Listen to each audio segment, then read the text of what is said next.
પહેલું છે આપણું ભારતનો ઇતિહાસ. હવે મિત્રો, જે આપણે પ્રિલિમ્સમાં તૈયારી કરી છે એ જ તૈયારી આપણે મેઇન્સમાં પણ લગાવવાની છે. અગર તમે પ્રિલિમ્સ સારી રીતે વાંચ્યું હોય તો તમારી મેઇન્સની પણ તૈયારી આપોઆપ થઈ જાય છે મિત્રો, કારણ કે સિલેબસ બંનેનું સેમ છે. ખાલી ફરક એટલો છે કે પ્રિલિમ્સમાં ઓબ્જેક્ટિવ પૂછવામાં આવે છે અને મેઇન્સમાં લખવાનું ડિસ્ક્રિપ્ટિવ પૂછવામાં આવે છે. રાઈટ. હવે આ જે સ્તોત્ર અમે સોર્સિસ અમે જે કહી રહ્યા છે તે એક્ઝોસ્ટિવ છે, એટલે સૌથી વધારે છે. કોઈ પણ બુક્સ તમે વાંચી શકો છો મિત્રો, જે પણ તમને બુક્સ ફાવતી હોય તે વાંચી શકો છો. જેવી રીતે ભારતમાં સિંધુ ખીણ, આપણે ઇન્ડસ વેલી, વૈદિક કાળ, ભારત પર વિદેશી આક્રમણ અને તેમની અસર, પ્રાચીન ભારતના મહત્વના રાજવંશ મૌર્યન અને ગુપ્ત અને વિજયનગરને આ બધા જે એમ્પાયર આવી હતી તે. રાઈટ. તો આ બધી વસ્તુને અમે લોકો કવર કરી રહ્યા છે આમાં. NCERT history 6th chapter 1, 2, 3. હવે મિત્રો એવું છે કે તમારી પાસે એનસીઆરટી નહીં હોય તો જીસીઆરટીથી વાંચી શકો છો. કંઈ નહીં હોય લિબર્ટી પબ્લિકેશન કેસી બેરોટથી વાંચી શકો છો. ગુજરાત યુનિવર્સિટી ગ્રંથ નિર્માણ બોર્ડથી પણ વાંચી શકો છો. તમિલનાડુ હિસ્ટ્રીની સ્ટાન્ડર્ડ 11 ચેપ્ટર 2 to 5 પણ વાંચી શકો છો.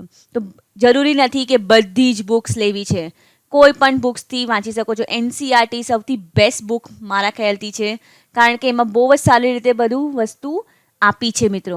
હવે તમને એ પણ કહી દઉં કે એનસીઆરટીની જલ્દથી જલ્દ બુક્સ અપલોડ કરવામાં આવશે આપણી વેબસાઇટ પર padhaipassion.com પર, તો તમે એનો પણ લાભ ઉઠાવી શકશો.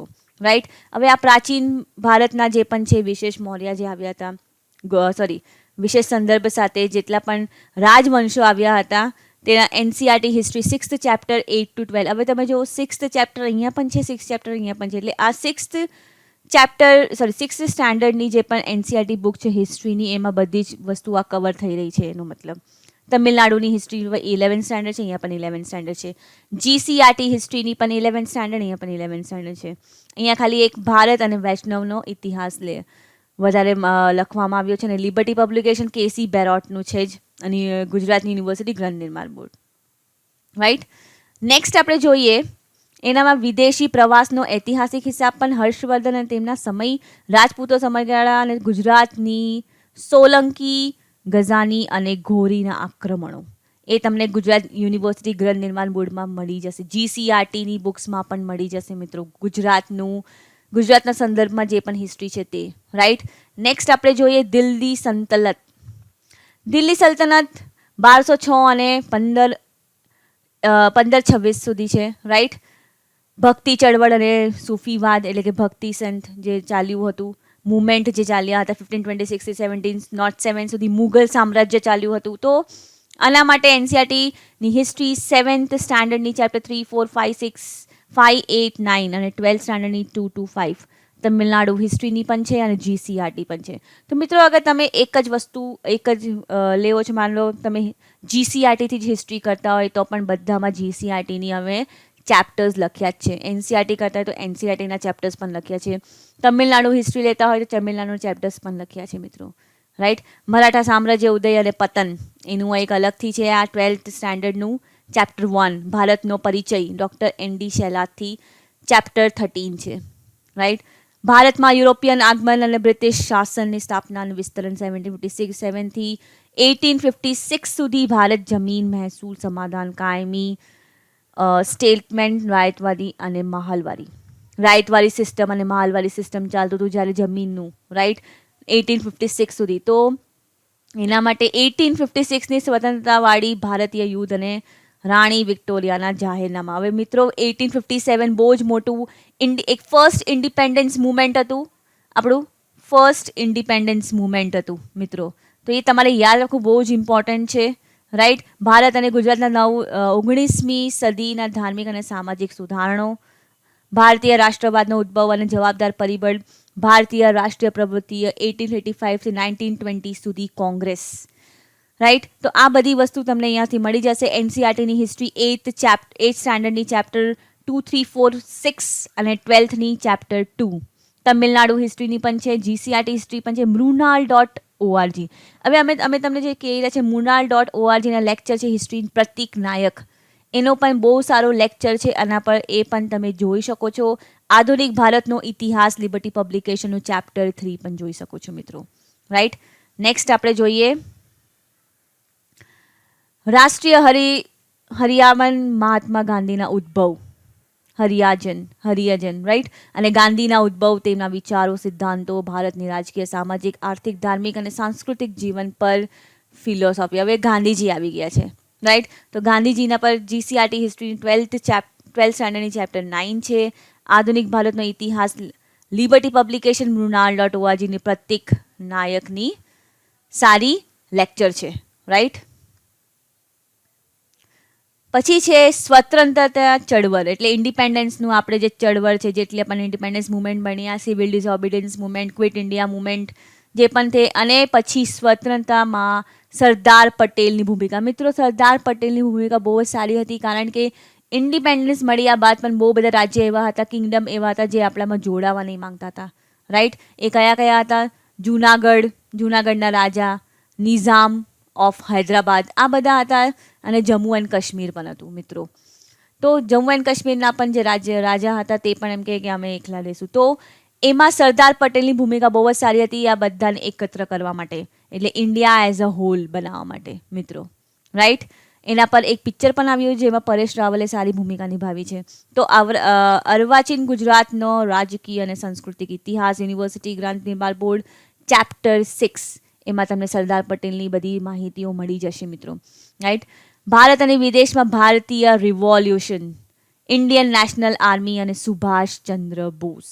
મિત્રો સુભાષચંદ્ર બોઝે પણ બહુ સારી ભૂમિકા નિભાવી છે, જેમણે ઇન્ડિયન નેશનલ આર્મી અને રિવોલ્યુશનરી લાવવા માટે શું કર્યું છે. જીસીઆરટી હિસ્ટ્રી 12th સ્ટેન્ડર્ડની ચેપ્ટર 8 મૃણાલ.org lecture history by Pratik Nayak, અને ભારતની સ્વતંત્રતા પ્રાપ્તિ પૂર્વ અને પંચના મહત્વપૂર્ણ બનાવ, લિબર્ટી પબ્લિકેશનની છે ચેપ્ટર 11 રાઈટ. તો આ તમે જોઈ શકો છો, અથવા તમે પ્રતીક.org પર જઈને લેક્ચર પણ જોઈ શકો છો, પ્રતીક 9, યા જીસીઆરટી વાંચી શકો છો રાઈટ. ડૉક્ટર BR આંબેડકર સંવિધાન બનાવવા માટે તેમના જીવન અને યોગદાન. આંબેડકરે એટલી બધી યોગદાન કરી છે. તમે જે ઇન્સ્ટિટ્યૂટમાં તમે જે જતા હોય એના ક્લાસ નોટ વાંચી શકો છો, અથવા આંબેડકરના વિષયમાં ગૂગલમાં તમે સર્ચ કરી શકો. Wikipedia is a best. કોઈના વિશે જાણવું હોય વિકીપીડિયા બેસ્ટ છે રાઈટ, એમના જીવનનું યોગદાનની. હવે સંવિધાન બનાવવાનું તમે જઈ શકો છો પોલિટીમાં લક્ષ્મીકાંત રાઈટ. પોલિટીમાં લક્ષ્મીકાંતમાં પણ આખું બંધારણનું વિષય આપ્યું છે કે કેવી રીતે બન્યું, તો એ પણ જોઈ શકો છો. BR આંબેડકરના વારમાં તમે ગૂગલ પર વિકીપીડિયા પર જોઈ શકો છો, અથવા તમે ક્લાસ નોટ પણ વાંચી શકો છો. સ્વતંત્રતા બાદ ભારતનું દેશની અંદર રાજ્યનું પુનર્ગઠન કેવી રીતે થયું, મહાગુજરાત ચળવળ અને મુખ્ય કાર્યક્રમો. હવે મિત્રો વિડીયો ઓન પ્રધાનમંત્રી સિઝન, મિત્રો આ યુટ્યુબ પર ચેનલ છે એમની, ABP ન્યૂઝવાલા એને આ કરે છે, ABP ન્યૂઝ. તો પ્રધાનમંત્રી સિઝન, એના આખા પ્રધાનમંત્રી કેવી રીતે આવ્યા, કેવી રીતે મુવમેન્ટ થયા, એ બધી વસ્તુ આમાં વિડીયોમાં છે. તો તમે આ વિડીયો જોઈ શકો છો આના માટે રાઈટ. મિત્રો સેકન્ડ છે કલ્ચરલ હેરિટેજ, એટલે કે આપણું સાંસ્કૃતિક વારસાગત રાઈટ. તો ભારતીય સંસ્કૃતિ અને આર્ટ ફોર્મ, સાહિત્ય અને આ મુખ્ય પાસાઓ, પ્રાચીનની આધુનિક સમયના શિલ્પ, ભારતીય સોસાયટીની મુખ્ય લક્ષણતાઓ અને ભારતની વિવિધતાઓ. મિત્રો આર્ટ એન્ડ કલ્ચર આ એવું સબ્જેક્ટ છે કે એક બુકમાંથી તો મળવાનું જ નથી મિત્રો. તમારે 2-3 બુક રિફર તો કરવી જ પડશે, કારણ કે કોઈમાં કંઈ આપ્યું હોય, બીજામાં કંઈ બીજી જ વસ્તુ આપી હોય, તો એક બુકમાં તમને આખી બધી વસ્તુ મળવાની એ અશક્ય છે મિત્રો રાઈટ.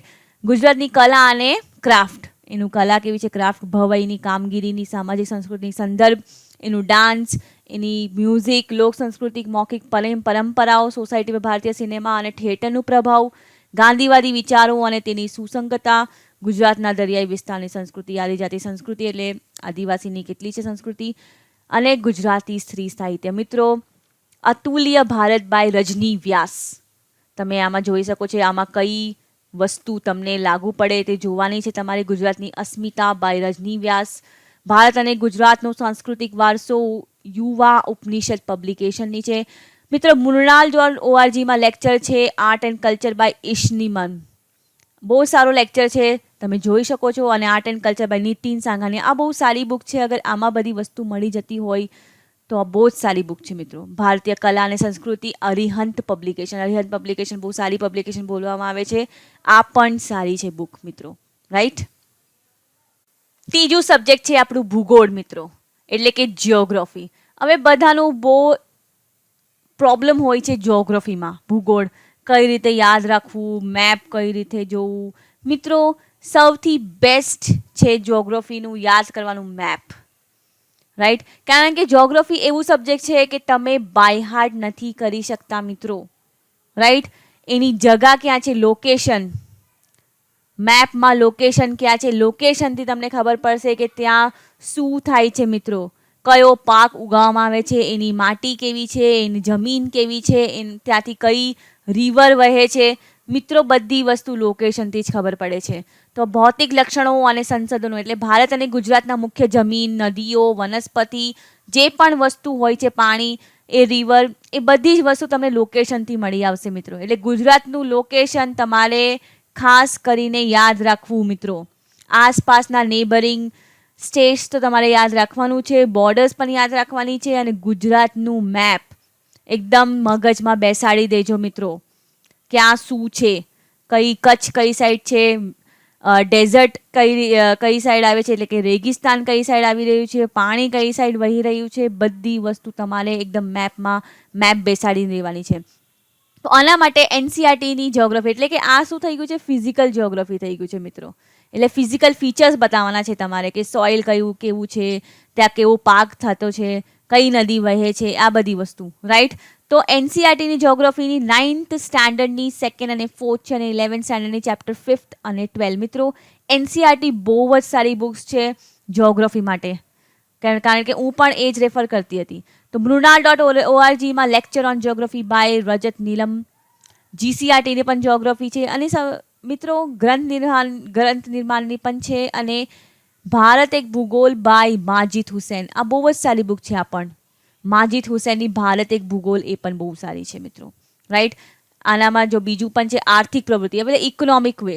હવે ઇકોનોમિકમાં શું આવે છે મિત્રો, આર્થિક. હવે તમે જાઓ તો કૃષિ, એગ્રીકલ્ચર બહુ જ ઇમ્પોર્ટન્ટ છે, કારણ કે 80% લોકો ઇન્ડિયાના એગ્રીકલ્ચર પર ડિપેન્ડન્ટ છે. પશુધન, વનસંવર્ધન, ખાણકામ, મધ્યમિક ઘરેલું ઉદ્યોગ એટલે કે મિડલ, માઇક્રો સ્મોલ એન્ટરપ્રાઇઝ, પછી છે તમારું ઉત્પાદન ઉદ્યોગ, તૃતીય વિભાગ, વાણિજ્ય, પરિવહન, ટ્રાન્સપોર્ટેશન. મિત્રો ટ્રાન્સપોર્ટેશનમાં તમારું રોડવેઝ, રાઈટ, વોટરવેઝ એટલે કે નેશનલ રોડવે, હાઈવે, પછી તમારે વોટરવે, નેશનલ વોટરવેઝ કયા કયા છે તે તમારે એનું લોકેશન યાદ રાખવું છે મિત્રો. આર્થિક પ્રવૃત્તિઓ, સમસ્યા કઈ કઈ આવે છે, અને એની સ્થાનીકરણના પરિબળો મિત્રો. સમસ્યાનો કેટલા ઉલ્લેખો છે, તે સોલ્યુશન્સ કેટલા કેટલા છે, તે બધી વસ્તુઓ તમારે ઇકોનોમિક જિયોગ્રાફીમાં આવશે. એટલે ભારત એક ભૂગોળ બાય માજીદ હુસૈનમાં તમને આ બધી વસ્તુ મળી આવશે, રાઈટ.